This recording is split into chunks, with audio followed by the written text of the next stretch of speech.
This podcast contains explicit content and is intended for mature audiences. Listener discretion is advised. Don't say we didn't warn you.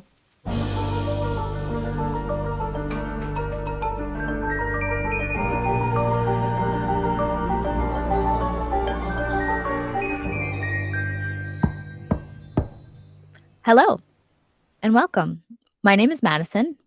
And I'm Hannah. And you're listening to Who's Knocking? True crime podcast. And my edible just kicked in. Yeah, just little what do you call it? Well, we live in a province with legal cannabis, so just unwinding at the end of a long day. Yeah, just a little what am I trying to say? I don't know, but Hannah ate an edible. edible. Hannah ate an edible, so we'll see what happens. Yeah. I didn't, I would be dead. So I wouldn't be dead, but I would just not be able to be here.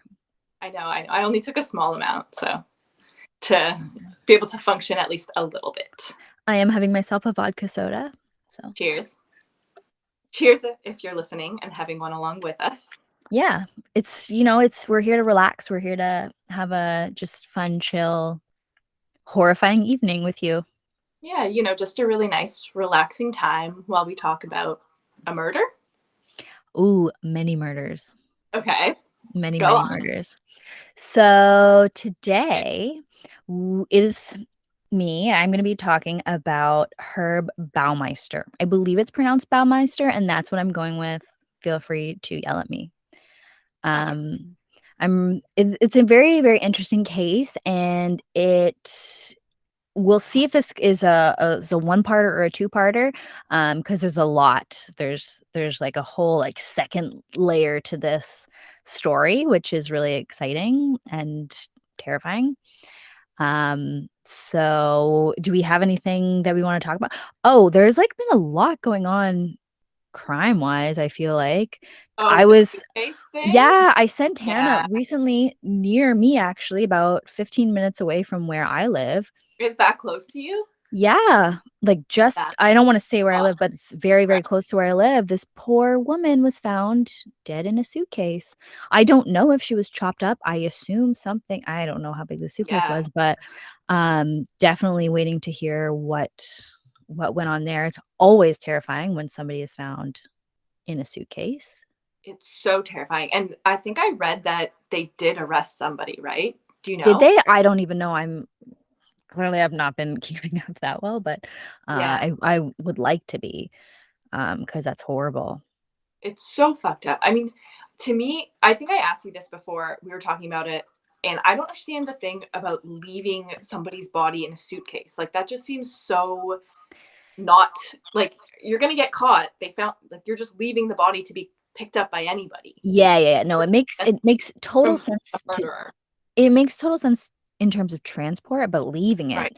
There was another incident, I don't know if it was years ago or months ago, but there was some kids who on a TikTok found somebody, I think 2 people in suitcases.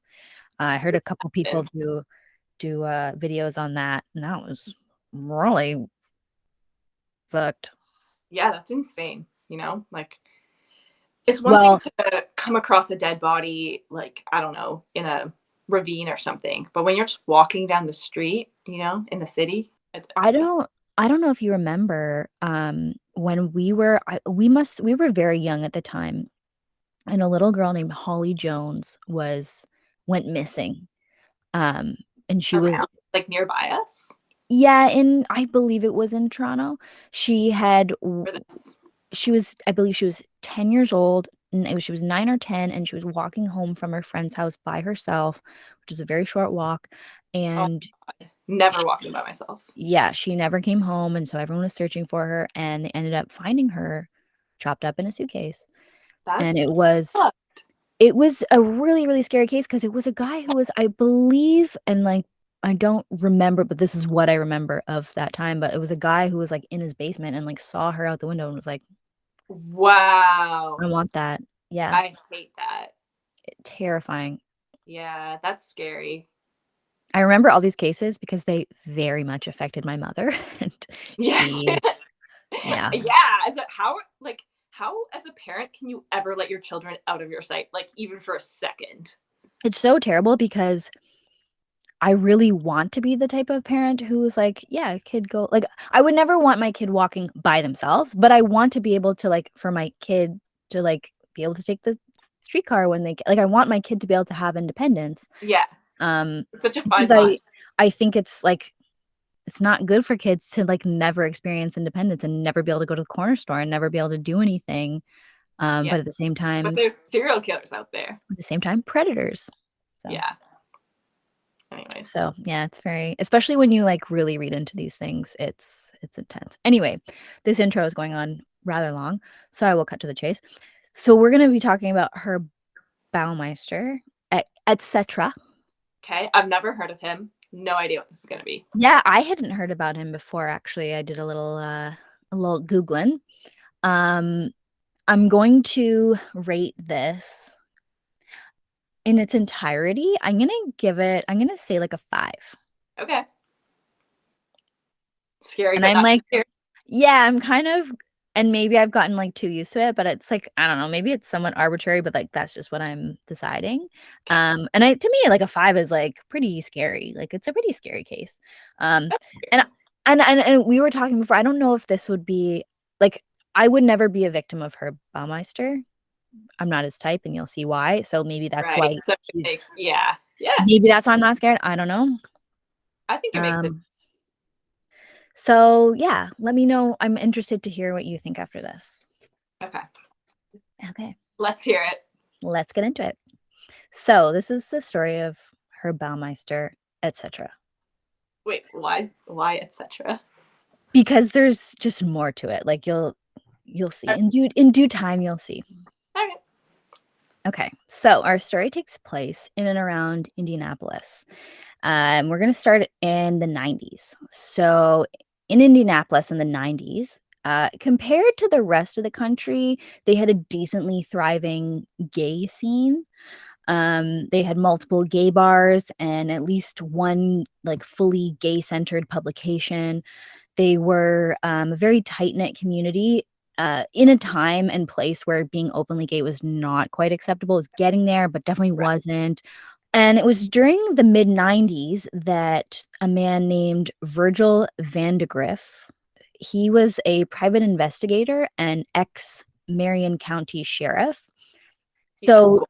yeah, so he was a sheriff, and now he had retired, and he started his own private investigation firm, company, Okay. whatever. He began to notice that there was an abnormal amount of missing persons cases, and they all had one major thing in common. All of the missing people were gay men, youngish gay men, like in their 20s and 30s. Some of them, we would maybe describe them as troubled. Some of them, and most of them, had varying degrees of histories with drug and alcohol abuse. Some were into sex work, but most were not. And all of them were reported missing by family members. So these were not like transient people. They were partiers, young people. Um, but all of them had family members or friends report them missing. Ugh, sounds ominous. I Very. wonder where this is headed. Yeah. And another really annoying factor in the scenario was that at the time, the Indianapolis police force had a policy. So their first policy was they had to wait 24 hours after somebody was declared missing to investigate, Okay. which, side note, these days, I don't know, Yeah, what's the deal with that? it's not a thing. You can report somebody missing right away. And a lot of the times, the different departments, police departments will say, oh, you should wait 24 hours, or they try to persuade you to wait an amount of time, but you don't have to listen to them and you can insist. So they have to wait 24 hours. And then after that, after the 24 hours and the person was not found, then the case would be transferred to the district detective. And then if the district detective could not locate the person within 30 days, then and only then would the case be moved on to the Missing Persons Bureau. Now, I don't Seems really like know. such a long time. It's just, and the thing about it is like, they found it to be like, there was a lot of red tape. Like, just get to the point. Somebody's missing, get to the point. Let's look for them. Or like, it's just like you're bouncing around to so many different departments. Yeah. Instead of just going straight to the Missing Persons Bureau. Now, I don't really know what the Missing Persons Bureau is. I believe it's something to do with the FBI. I was trying to look it up, and I don't know if it still exists or if whatever. Right. But this whole scenario created a situation where families would go to the police and they'd be unsatisfied with how things were going, and so a lot of them ended up with a private detective. So that's how Virgil Vandegrift was aware of all of this. Also, Okay. I think that he was pretty he like knew what was going on in the police department. A lot of his friends were still working there at the time, so he was like, he had a good relationship with the police department. Yes. It seemed to have all begun in May of 1993. Oh, The I was born. first, yeah, shout out our birth year. Yeah. This is all about me. Yeah, so not. The first to disappear was Michael Riley and Johnny L. Bayer, and that was in May. In July, Jeffrey Jones and Richard Hamilton also went missing, and then in August, Alan Livingston went missing. Then, over the winter months, things seemed to quiet down. But then it all began again in April 1994 when Stephen Hale disappeared. And then in June and July, Alan Broussard and Roger Allen Goodlett went missing. So that was 1, 2, 3, 4, 5, 6, 7. That's 8. That's a lot of people. A lot. And they're not, the police department isn't concerned about this? They're not putting it together, or at least not. They're not on it the way that Virgil's on it. Virgil's like, they're all in their 20s and 30s. They're all gay men. Yeah. They're like, their family members are knocking at my door. Like, right. Hello. Something's going on here. Yeah, I don't know like exactly how shitty they were being. Like if they were like ignoring it. I don't think they were ignoring it, but I think that they were just like not putting 2 and 2 together. Like it's very obvious. Where they were like, oh, gay guys, we don't care kind of thing. I don't know. I can't say that if they were all like, I have a little suspicion that if they were all like young women, it would have been treated differently for sure. I think probably the partying lifestyle, things like that probably had something to do with it. But that is my speculation. I don't have evidence of that. Got it. We'll see. I think it was too a situation where kind of like Bruce MacArthur, is that his name? The guy who was killing people in the village here.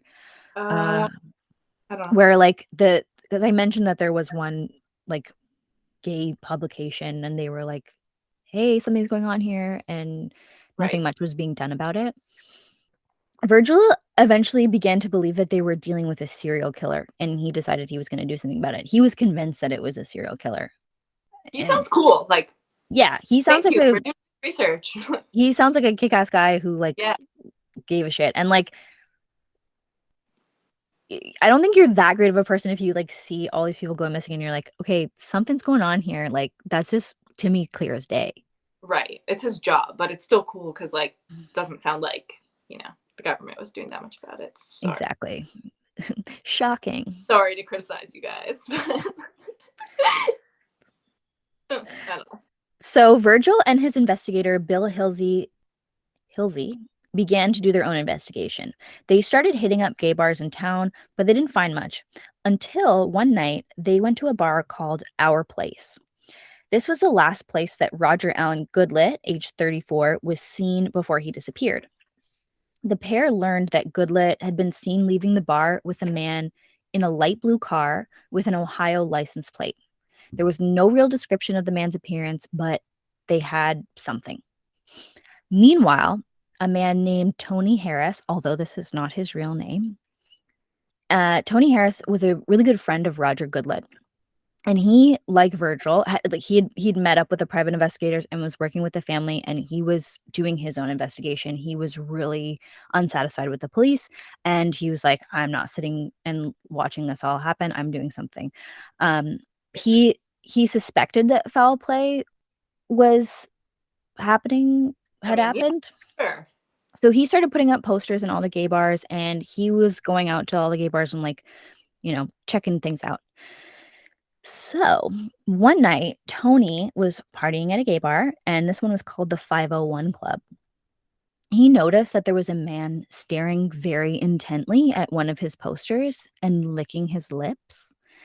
And he vaguely recognized this man from the local scene, but he didn't know him at all. He was a tall, skinny white guy. And Tony just immediately got a gut feeling that this was the man that he was looking for. Shit. Oh my God. With Tony, right? Yeah, Tony sounds cool. So Tony and Tony, like, this is a little dangerous. I would not do this if I was Tony, but kudos to Tony. He just couldn't help himself. He approached the man and they began talking, and he tried to, like, casually probe him about the case, and nothing really came of it. And then he started to try to, like, be a little bit aggressive towards him, because he was thinking, like, if this is a man who's, like, a serial killer, like, I could probably probe him enough that he'll, like, get aggressive with me and snap. Yeah. But that didn't happen. This man was a very calm guy. But they did end up leaving together. The man identified himself as Brian Smart, and he told Tony that he was looking after a really big house just outside the city. He'd been hired to get it ready for the new owners, and he invited Tony over to come have a swim with him. And Tony accepted the invitation. Reckless. Yeah, I'm like, I would not do that.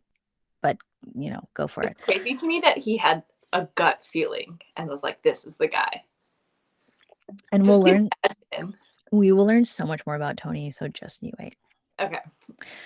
So the two men got into Brian's gray Buick with Ohio license plates and drove off toward Hamilton County. Tony made sure to leave his own car at the bar, just in the event that something did happen, then they would know where his last known location was. That guy's car was like the description. Yeah, it was gray, but, like, I think gray and blue, I'm sure. The license plate. Side note, when men describe colors, like, yeah, they're always wrong. Yeah. So apparently the drive was very quiet, and Brian did not seem like much of a talker. And again, I think Tony was trying to get him talking and wasn't really having much luck.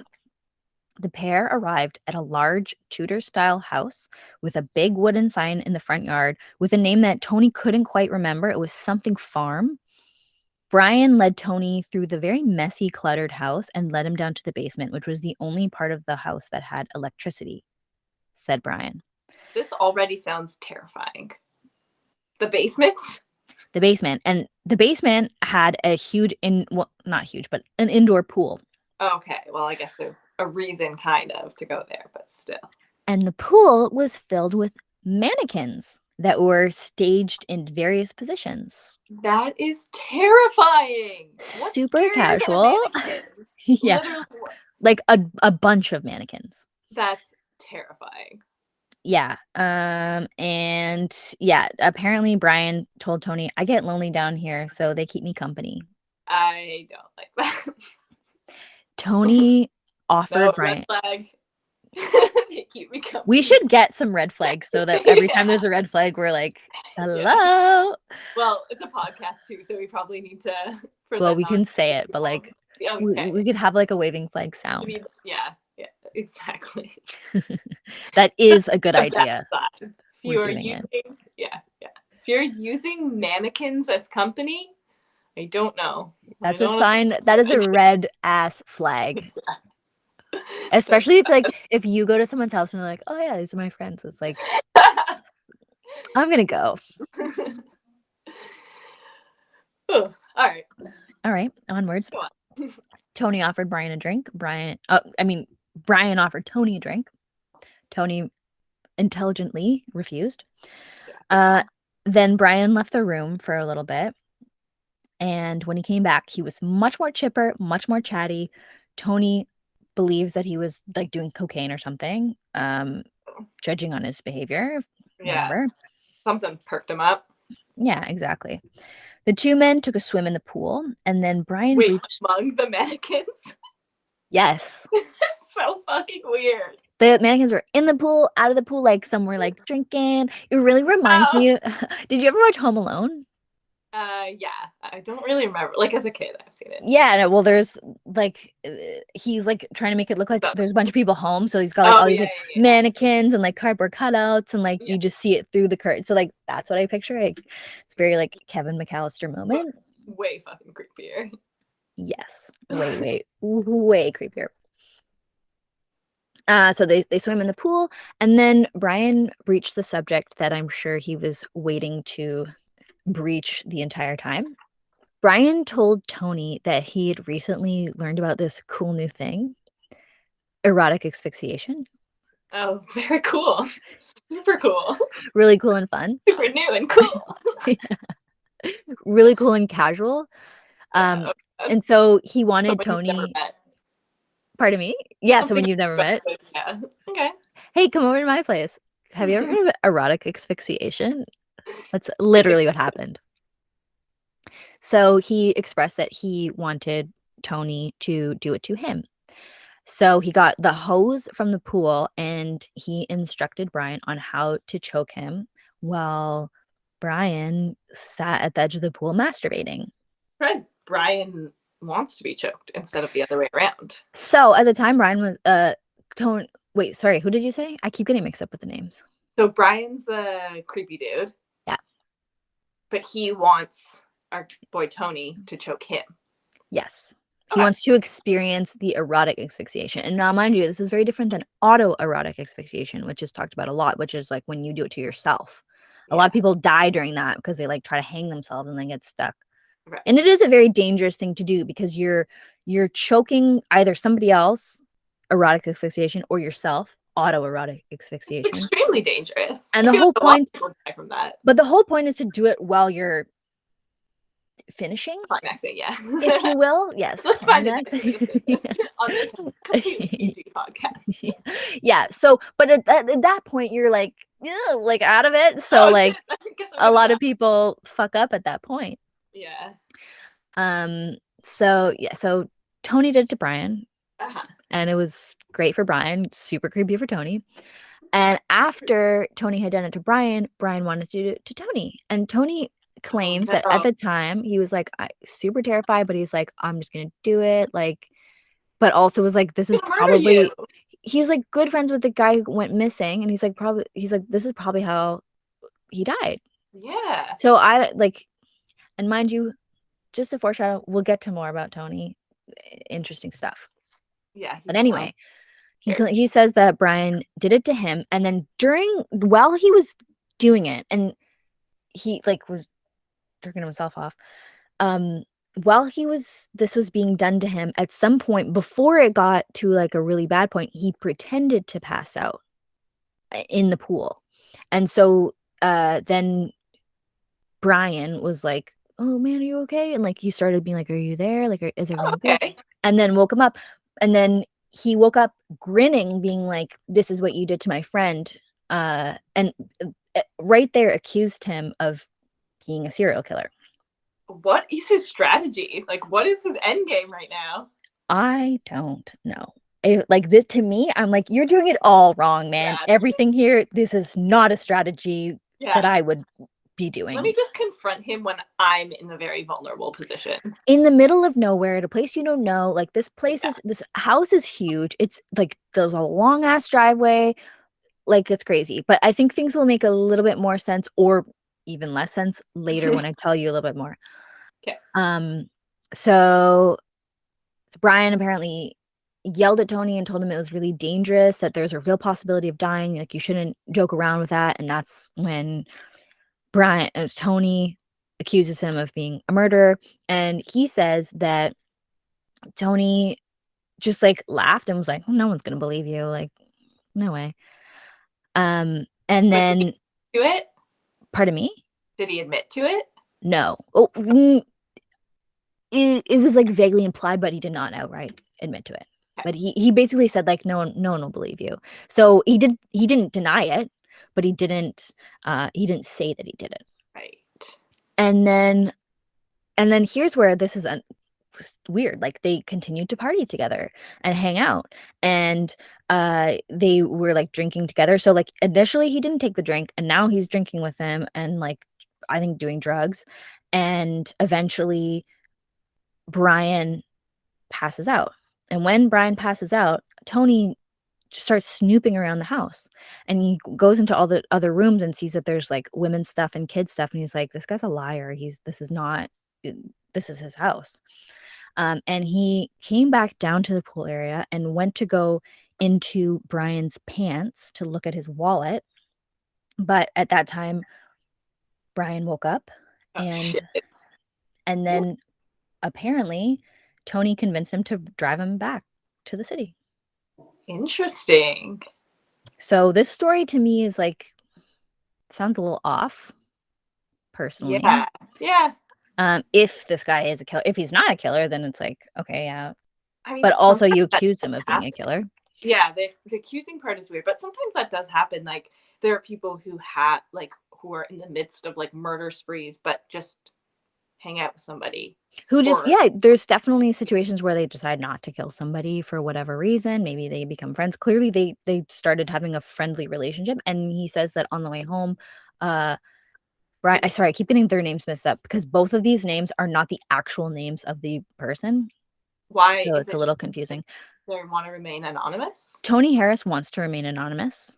And Brian Smart, you will find out, is not a real name. Got it. It's like got it. Yeah. So apparently Brian drove Tony back downtown, and on the way back he's like, yeah, you're a really good sport, and like was like, oh, meet me back here next Wednesday, like I like you. Okay. Yeah. So Tony went straight to the police with this story. He didn't get a license plate number, and he didn't know the exact location of the house. Excuse me, I just burped. And unaware to him at the time, he did not have this man's real name. So he had the story. He knew that it was like, it sounded like the car that other people had described with the Ohio license plate. So like police were definitely interested, and so was Virgil. He spoke extensively with Virgil. But the police and Virgil were like, okay, if you see this man again, you need to get his license plate number. That's what we need. Yeah, why? Like, Tony, you didn't get anything. Yeah, so they tried their best to find the house, but they couldn't do it. It was just too much of a generic description. And Tony just kept going back to the bars, hoping that he would run into this man again. And eventually, in the spring of 1995, he did. So while he was hanging out with Brian in the bar, Tony sent one of his friends outside to get the license plate number. And judging, that's exactly what they needed.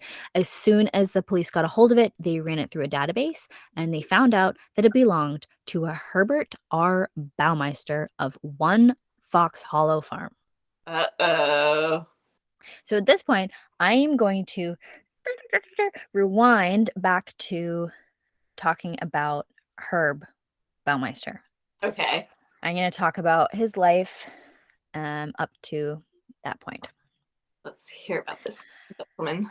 So Herb was born on April 7th, 1947 in Indianapolis, Indiana, to parents Herbert and Elizabeth Baumeister. Herb's father was a very successful anesthesiologist, and he had his own practice, which will be somewhat relevant later on. Herb was the oldest of 4 children. After him, there was a sister, and after her, there were 2 brothers. And as far as the internet is aware, they had a relatively normal childhood. Okay. It wasn't until the beginning of his adolescent years that Herb began to show some signs of, we might say, antisocial behavior. We might say someone that hangs out with mannequins in his spare time, maybe.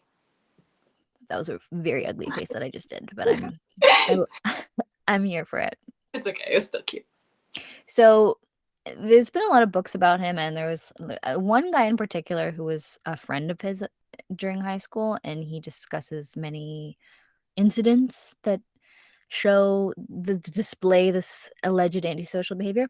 Oh, One incident that's talked about a lot is when he was in school. I don't know if this was high school or middle school, but it was around his adolescence. He found a dead crow in the middle of the street on his way to school. And instead of just, passing it by, he decided he'd pick it up and put it in his pocket. Gross. And then in class, when his teacher wasn't looking, he placed it on her desk for fun. Just like any normal child would do. Yeah. Whatever. So the same friend also mentioned that Herb would talk about a lot of really weird stuff or try to start conversations about just like off-putting subjects. So for example, like one time when they were hanging out, he's like, I would be really interested in tasting human urine. Oh, I mean, who wouldn't? No. Me, I would not be interested in tasting human urine. Just like that's like the type of like person. Just the fact that he brought it up as a conversation is like, read the room. Yeah, and I don't think anyone was like, "Oh, me too." Yeah. So I think he was like okay with it, Herb was described as really bookish, and he was never part of the in crowd at school, although it seemed that he wished he was, according to this friend. The school's culture centered heavily around sports. One of those. Yeah, typical like movie high school. And this was not Herb's forte. He was like a really thin kid and really weird and an outcast. Yeah, and like just saying weird shit. One of those kids. You mean he wasn't popular? Shocker. Yeah, so he was an outcast with a really weird sense of humor, and he spent a lot of time alone. This person also claims that he had no dating life to speak of. Yeah, also not shocking. So Herb's father had taken note of his whole vibe, and he secretly took him to get like psychologically tested. And at the time, and mind you, this was, what would this have been? He was born in 47, 57. So this would have been 60s. Okay. Am I doing the math right? Yeah. I don't know. Yeah, I think it would be the 60s. Okay. I just think that's right. Okay. It's like less than 20, under 20. I don't know how good psychological tests were at the time, especially because this was like in secret. Like there's not a lot of documentation on this, but apparently he was diagnosed with schizophrenia, or that he had like multiple personality or like a split personality type. Ooh. That's what he was diagnosed as. But then so interesting that they just don't know how to test people. Like you don't know if they really have good like testing. Well, just because like the field of psychology is so new. Right. So like whatever. Like, lobotomizing people at that point and electroshock therapying them and everything. Yeah, I don't remember. I don't know when that all stopped and started and whatever. But I'm just saying like this was the 60s when they did the testing. So like a lot of people are like, yeah, he was diagnosed with schizophrenia. But like I don't know how great that diagnosis was. Right. I just know that he was diagnosed. I just don't know how reputable the person that diagnosed him was. Yeah. I mean, something was wrong with him. That's something was up. And then so that after his diagnosis, nothing was done about it. Okay. So I don't know, it's kind of pointless. In university, Herb majored in anatomy. He was hoping to follow in his father's medical footsteps, but he continued to be super weird instead. Yeah, why not? So an example of his university weirdness, one time he showed up to drive a bunch of kids to a football game, kids who it seems through this telling that he was like trying to be friends with, but he showed up in a hearse with like the chauffeur cap and everything. And then like at this hearse, yeah, and the kids were like, okay. And the hearse was apparently equipped with like a siren or something. And so he was like just like being super weird. And they're all like, hey, I don't know. And it was like really off-putting to everyone. He thought it was hilarious. Then like he ended up doing terribly in university. He dropped out. He went back. He was out. Like, he never finished. He had a very on again, off again relationship with university. And he ended up never graduating. Okay. After university, he met a woman named Juliana Sater. And now I don't know if this is her real name. This is what everybody says is her real name. Or this is what everyone says her name is. But seems to be like most people in the story are given pseudonyms or whatever. So, and regardless, it doesn't really matter. He met her and they got married in 1971. And sometime after this, he missed all the red flags. All the glaringly obvious red flags. I guess she thought that kind of stuff was really cool. I don't know. I guess we shouldn't judge. She doesn't seem super weird, but I don't know. And maybe, I definitely think maybe he, learned that, like, his ways were super off-putting and maybe pretended to be somebody that he was not. Okay, that makes sense. That would not shock me. Right. Okay, married in 1971. Married in 1971. Sometime after that, Herb started to suffer from some sort of mental breakdown, which is what they called it. And again, this is the 70s. I'm sure we would call that something different now. Mm-hmm. And he was institutionalized by his wife and father for... Oh, God. Yeah, he was sent away for like 2 weeks. He must have been doing some fucked up shit for them to, like, institutionalize him. Yeah, like, that's you are a danger to society. You need to be pretty aggressive. I don't know what caused the institutionalization, but he was there. He was put in a institution. After that incident subsided, Herb got a job at the BMV, which was the Bureau of Motor Vehicles, which is not the DMV. I don't know what the difference is. Whatever. Okay. And apparently his father helped him get this job. His father clearly was, like, really trying to, like... Yeah, he's, like, trying to help him out. Yeah. And I don't know how healthy or non-healthy that relationship was. I have no idea. I would love to know. I'd be very curious to know. Yeah. So some of his ex-coworkers there described him as, shockingly, being really weird. So sometime after he started, he sent out a Christmas card to everybody featuring himself and another guy in drag.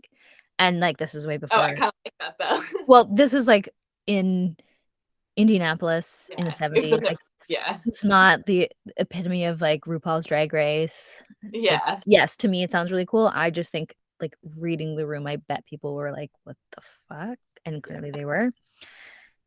Which, like, their loss, I guess. Two other very notable incidents included Herb urinating on his boss's desk. Oh, no. And also urinating on a letter addressed to the governor of Indiana. Gross. You pick up that letter. It's like, which just, like, seems really aggressive. Yeah. And there's, like, a little bit of conflicting information here. So despite the urination, or at least one of the urination incidents, I think people generally knew that he did it, but maybe couldn't prove it. I think whatever the first one was. Mm-hmm. And he actually did really well working at the BMV. He got promoted, I think, at least one time to become like a director of something. He was the people who promoted him were like, yeah, he's a really smart guy and he's got a great work ethic. That was described of him all the time. He was very intelligent and he worked really hard. I think it was whatever the second urination incident was. They were like, he got it. The first one, whatever, but the first one, I don't know if they just couldn't prove it was him, but the second one, they're like, we can't. You gotta go. You can't be doing this. You can't work here. I don't know. We don't do that here, Herb.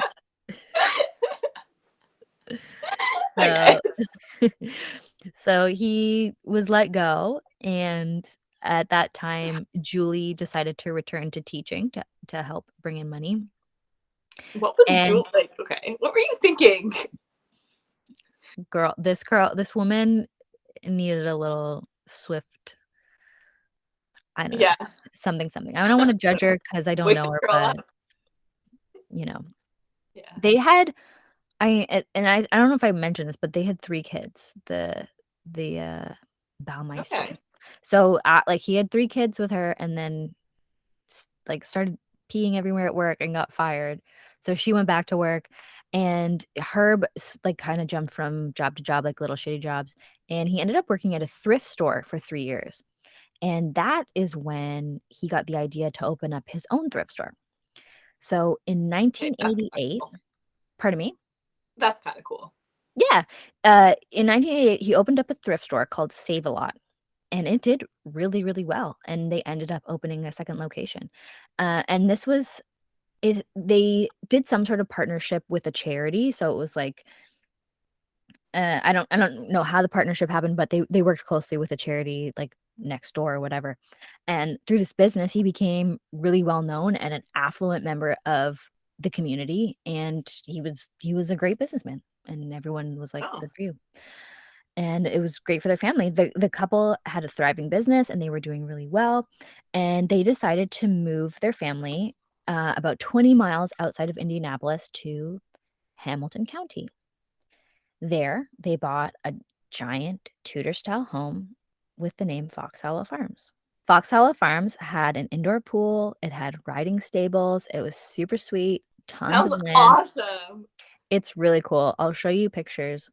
They at the time, they worked out some sort of deal with the owners where they didn't buy it outright. It was some sort of, like, kind of buy to own type thing. I don't know exactly why. It's not super relevant other than you should know that this happened, I mean, and, it sounds like a massive fucking property. it is, definitely was a huge property.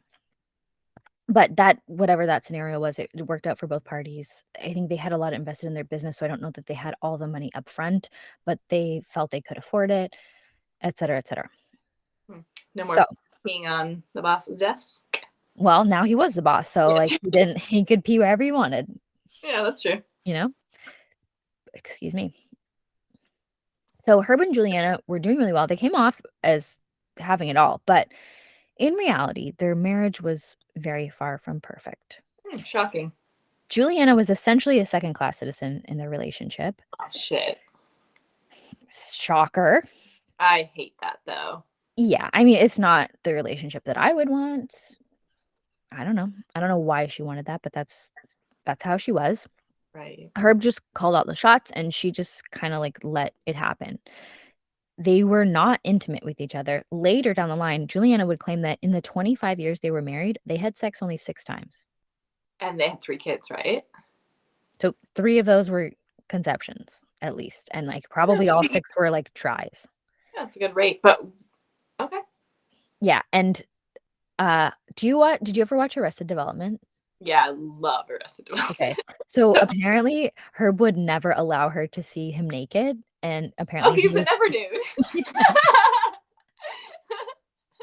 so, apparently I don't think he wore denim shorts constantly. Oh my god. But apparently he was really ashamed of his skinny bod. Oh well, So he would, like all bodies are good. he would, like, shower, and then he would, like, get dressed. I don't know if he would sleep naked or whatever. He would, like, get under the covers and then, like, undress under the covers so that she wouldn't physically see him naked. Yeah, that's weird. I So, mean, like, you're married, so that sounds like an extremely unhealthy relationship, yeah, that's in weird. my humble ass opinion. I mean, He was a never I think that's a fair assessment. I don't know. I don't know.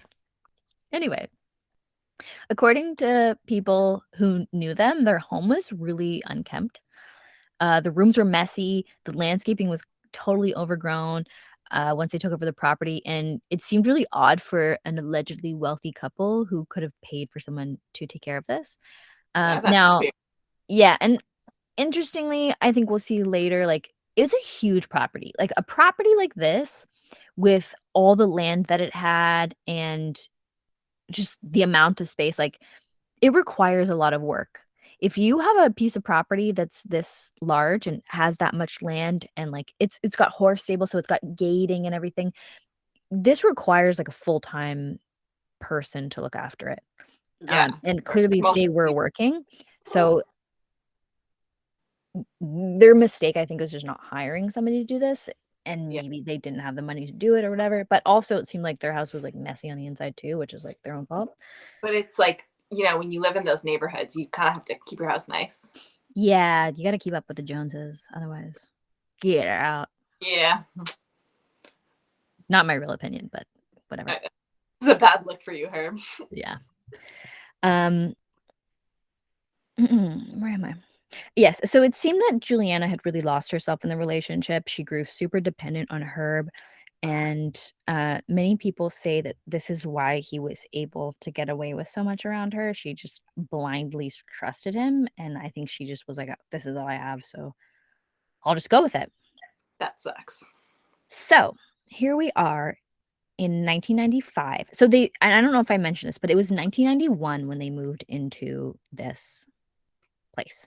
Right. And they were still together because, if I recall, 1993, May, my birth month, was the first disappearance. So yes, they were living there, obviously, but they were together. Yes, they were together. But as we said, the marriage was not great. Right. They were not intimate. So one day in 1995, one of their sons was playing in the yard when he found a human skeleton. And fuck. So fucking God. Juliana found him later, or found out through the other kids, that he had taken the skull and put it on a stick and was like scaring. Oh my God, he's taking after his dad. He was scaring the other kids with it. I don't know if he just assumed it wasn't real, or I don't know. Fucking terrifying. And she was like, what the fuck? And she was shocked by this. Yeah. Obviously. So as soon as Herb got home, she was like, what the fuck? What is this? That's so scary. And she's like, it looked like there was an entire human skeleton. And she said it looked like it was just laying there. It was just like somebody just laid down and died. And it wasn't like a head. It was just the bone. Just the bone. Okay. It was a skeleton. It was a total skeleton. Like the kid had picked up the skull and was playing with it. That can only be one thing. Like, you know what a human skull is. So that's fucking scary. Mm-hmm. There was no mistaking it for animal bones. It was a human. Right. It was a full human skeleton. So Juliana was like, what the fuck, Herb? Yeah. Why is this there? Human skeleton is this? And he told her that it was a skeleton that belonged to his father from when he was a anesthesiologist. So it was an anatomy thing that he kept in the shed secretly, and he would get rid of it. And then the subject was dropped entirely. And she was like, okay, that makes sense. That is a pretty fucking good excuse. It is, but it's not. It's not, but it is. Why was it lying out in the middle of the... It's not a good excuse, but if you're his wife trying to live in denial, it's like, okay. Yes. Clearly, it made sense to her in a way, but I think that she never really forgot it. Yeah. So now I'm gonna back to Tony. Back to the investigation. So the investigation, I guess it would have been in 1995, 1996, when they had just found out that the license plate of the Brian Smart character belonged to Herbert Baumeister. Damn. That's where we pick it up. So once they had figured out who this guy was, Detective Mary Wilson, who was the lead investigator on the missing persons cases, went to pay a visit to Herb. Now, Mary, despite the police being kind of shitty with the missing persons thing, Mary is described very nicely from Virgil. He seemed to have a good relationship with her, and she seemed to be like a tough cookie. Okay. We like that. Yeah, she seems cool. So she went to visit Herb's Save-A-Lot store to ask him some questions. He denied everything and refused to let them search his property. And after one visit, he lawyered up. Now, in the book I read, which I will get to later, it said that she went to go visit him and he said, talk to my lawyer. And so she went and talked to the lawyer, and he's like, I have no idea who that is. And she's like, okay. So she went back to the Save-A-Lot. Gave him the name of a random lawyer. Yeah. So she went back to the Save-A-Lot, and she's like, that guy says he doesn't know you. And he's like, no, go talk to him again. That's my lawyer. And she's like, okay. She goes back, and the guy's like, I've never heard of him. And so she goes back, and she's like, no. And finally the guy, like, he calls the lawyer and like gets him to be his lawyer. But it was like this annoying back and forth where like he sent her to somebody who was not, he hadn't retained yet. And then eventually he did end up retaining him, but whatever. So That night, Herb went home and he told his wife that there was a disgruntled ex-employee who was making false allegations about him and that they should all be very afraid of this person. And she believed him immediately. Ugh. So Mary was not getting anywhere in her investigation. They didn't have enough evidence for any sort of warrant or anything. So she decided she would take a different approach. So she went to the second Save-A-Lot location, which Juliana ran, and she started talking to Juliana and said, we suspect your husband of being involved in all these missing persons cases, and would you let us search your property? Because her name was also on the deed or lease or whatever of the house, so she could have given consent to do a search. She didn't need both. She just needed one. Okay. And Juliana was shocked at hearing all of this, and you shouldn't be shocked. Besides well, what yeah, and she was like, "No, you can't search my property. Like, what's your evidence?" So she went home and she told Herb, and Herb was like, "That's the disgruntled employee. Ignore him. He's a liar." And she was like, "Oh, true." Oh, okay. But after this, the relationship, as I said, it was not going very well, and it only seemed to be getting worse. They started having financial troubles. Bills were being left unpaid, mortgage payments or whatever their payments were, because remember, it was not, they didn't buy the house outright. Whatever the payments were, they were not going through, not having sex. And Herb was super moody. So Juliana actually ended up filing for divorce, which I'm kind of shocked at based on everything else. But yeah, go her. Herb did not move out, but he started living in a guest house out back.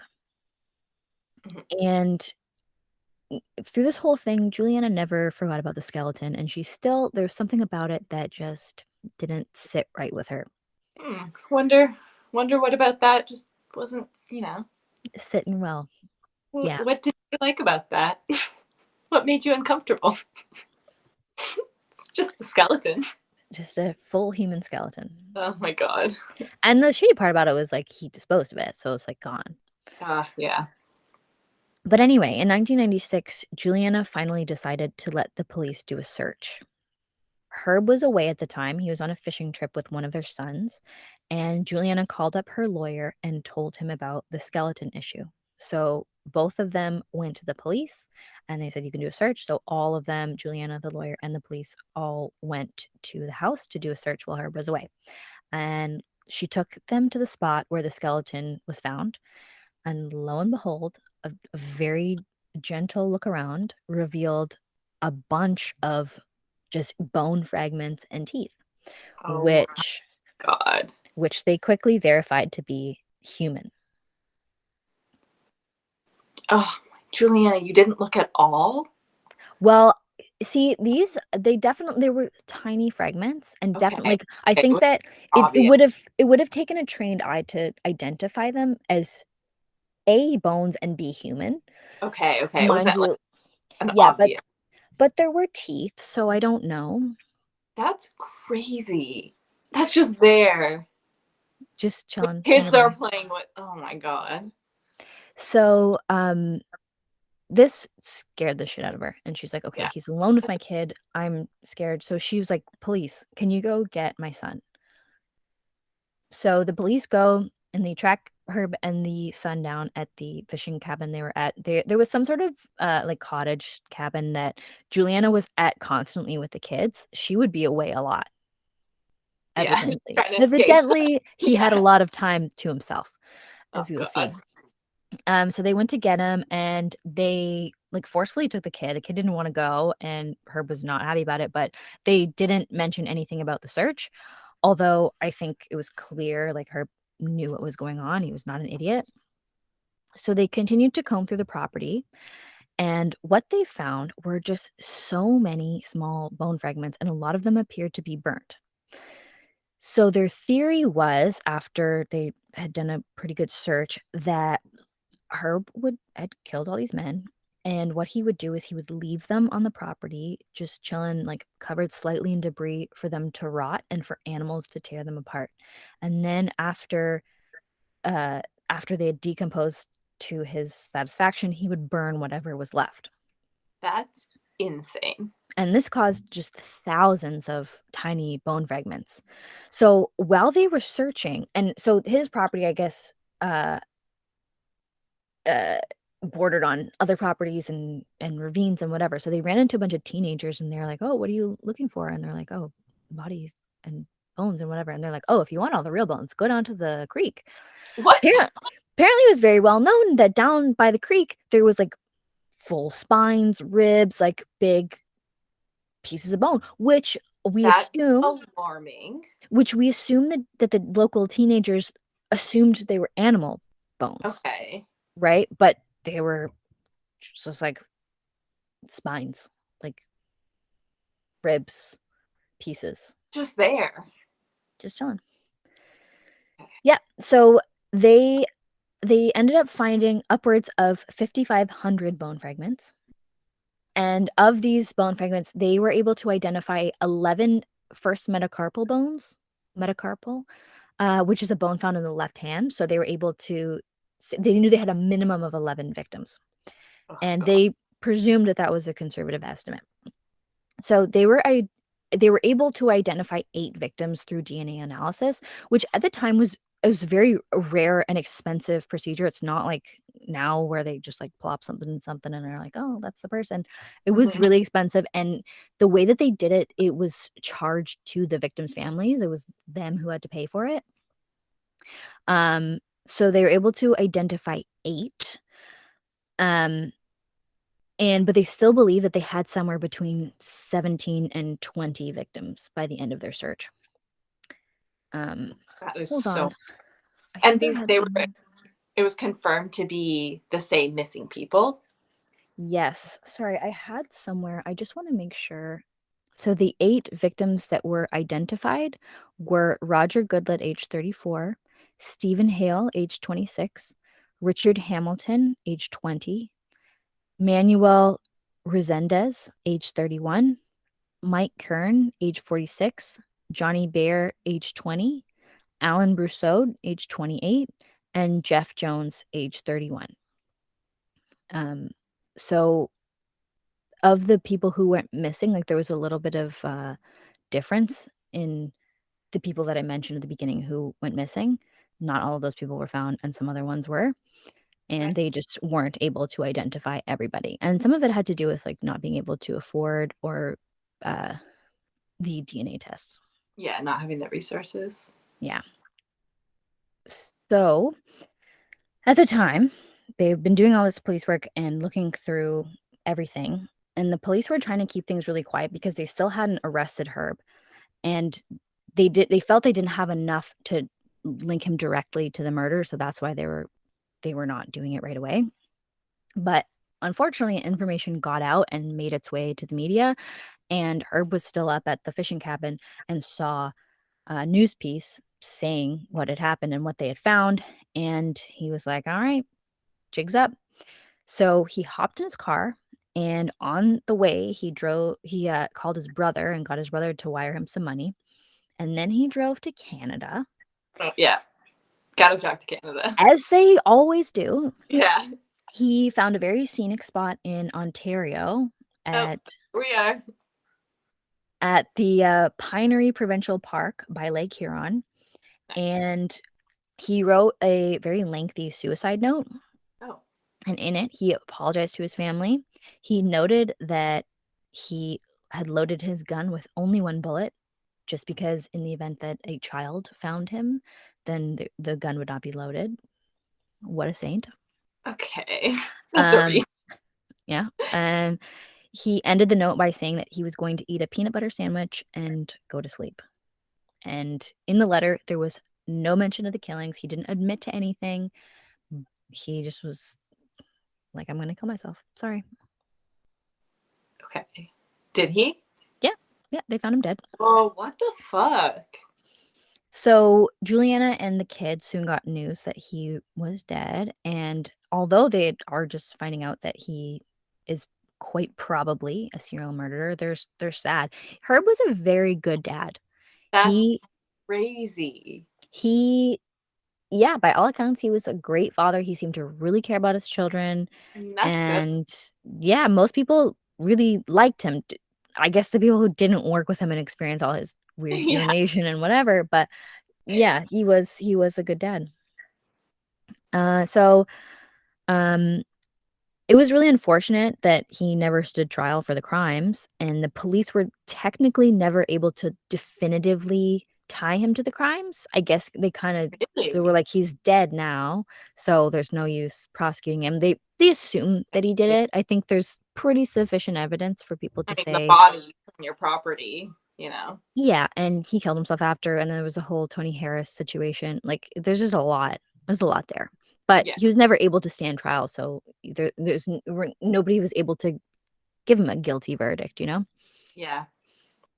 So, after all this went down, the authorities began to suspect that Herb was also linked to another slew of murders that happened between 1980 and 1990. During this time, 9 men were found strangled to death and left in various rural areas off Interstate 70 between Indianapolis and Columbus, Ohio. So the evidence they have supporting this theory are one, Juliana claims that Herb took like hundreds of trips along this exact stretch of highway I mean, yeah.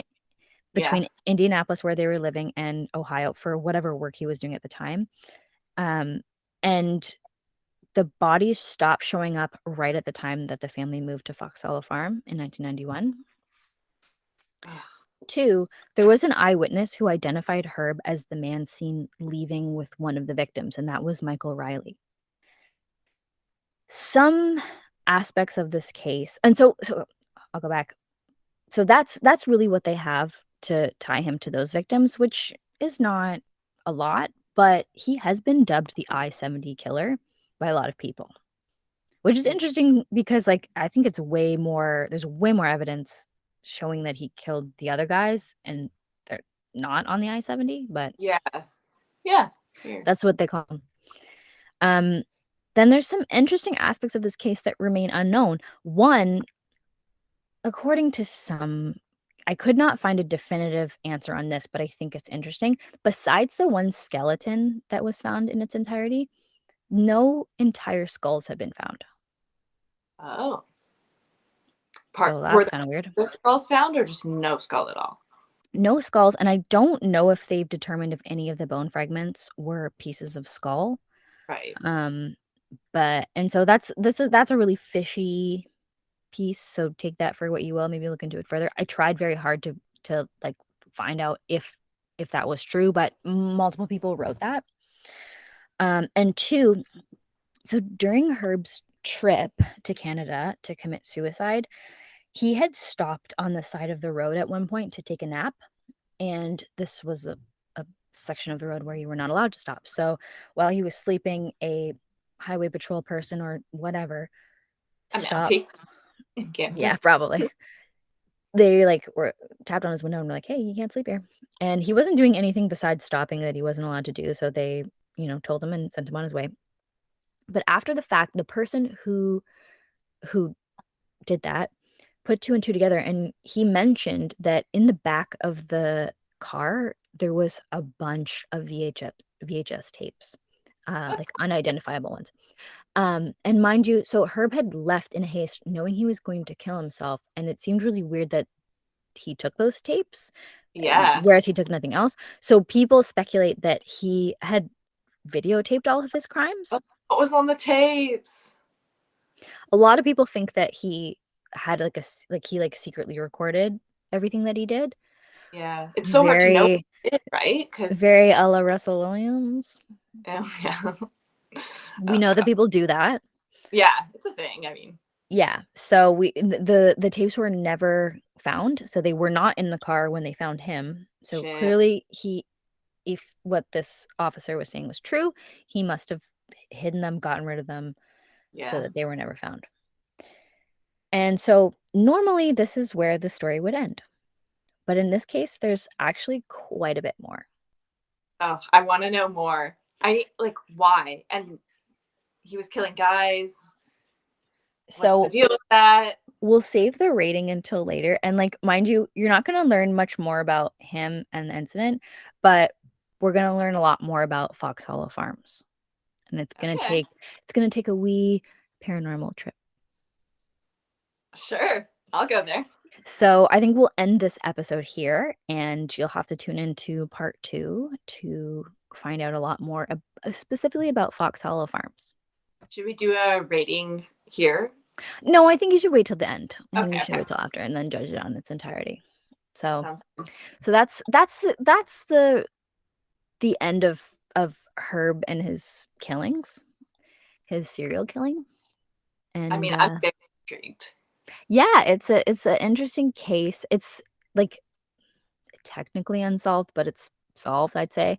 I don't know if he's the I-70 killer, but it's really interesting, and like the timelines match up, which is pretty crazy. I think I would say yes, because it sounds like he's just very like freely murdering people out there. So yeah, and it definitely seems like he got a taste for murder. Like he's definitely doing some fucked up shit because he's not having sex with his wife, and he's clearly secretly a bisexual or gay. Right. And like right. I would say I would lean probably more towards gay because like he's not even enjoying women.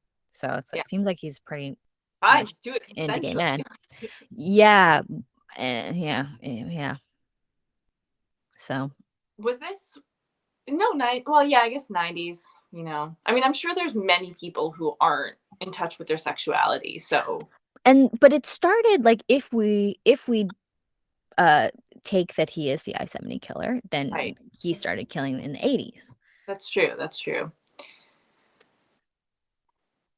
I mean, he's terrifying. Yeah, he's a scary guy. And there's really interesting, there's like a clip of him on the news at one point where this it's really random, but like in front of his home there was a dead raccoon on the road. And then people were yeah, he probably picked it up and put it in his pocket, but he didn't, because according to this news clip, he saw there was guys like painting the lines in the street, like how they like have whatever on a truck and draw lines, and he was really upset because they did not pick up the raccoon before they drew the line, and they like just ran over the raccoon, and like the line just went over the raccoon. Which, like, yeah, it's kind of annoying, but he's like, no, the news needs to hear about this. So he called the news. Somebody came out and recorded him. He's like, this is just terrible. Like, this poor animal. Like, they just treated him like dirt, whatever. And, like, he's like, and it's like, dude, there's dead bodies all over your home. Yeah. What the hell?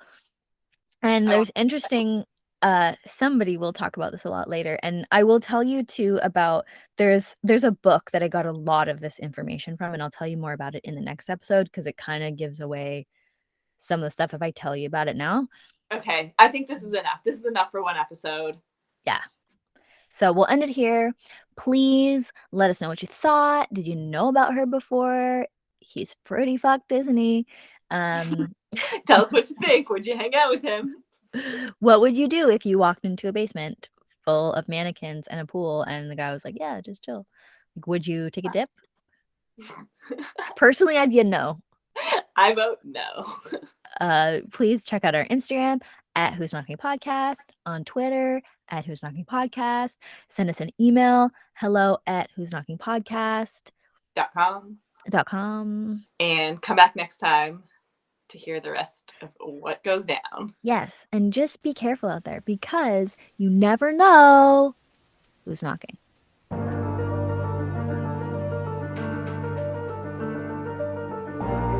This podcast is produced in collaboration with Lost Line Media. Artwork by August Digital. Music by Matthew Cook.